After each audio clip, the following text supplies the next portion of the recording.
খবরের দিকে নজর রাখতেই হবে। আপাতত রবিবার বন্ধ ইস্ট ওয়েস্ট মেট্রো।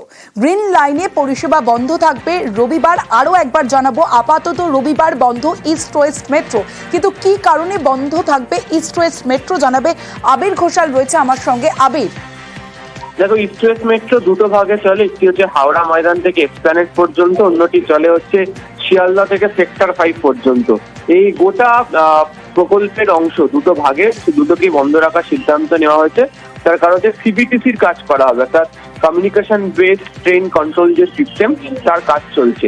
খুব শীঘ্রই হচ্ছে হাওড়া ময়দান থেকে সেক্টর 5 পর্যন্ত গোটা পথে মেট্রো দৌড়তে পারবে, এবং তার জন্যই হচ্ছে একটি মার্কিন সংস্থা তারা এসে এখানে সিগন্যালিং সিস্টেমের কাজও করছে।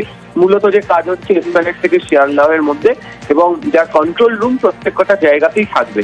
তো সেই কারণে সিদ্ধান্ত নেওয়া হয়েছে এই কাজের জন্য রোববার দিনকে তারা পূর্ণমাত্রাতে কাজ করতে চায়, সেই কারণেই তারাই বন্ধ করবে। প্রথমে সিদ্ধান্ত নেওয়া হয়েছিল যে লাগাতার কয়েকদিন, এক সপ্তাহেরও বেশি সময় ধরে মেট্রো বন্ধ রেখে কাজ করা হবে। তা নিয়ে বিভিন্ন জনের অসুবিধার কথা রেলের কানে পৌঁছে, সেই কারণে সিদ্ধান্ত বদল করা হয়েছে। তাই পরবর্তী নোটিশ না আসা পর্যন্ত আপাতত রোববার থেকে আর গোটা ইস্ট ওয়েস্ট মেট্রো প্রকল্প যতটুকুনি অংশে চালু আছে সেখানে আর কোনো মেট্রো চলবে না। বেশ আবির।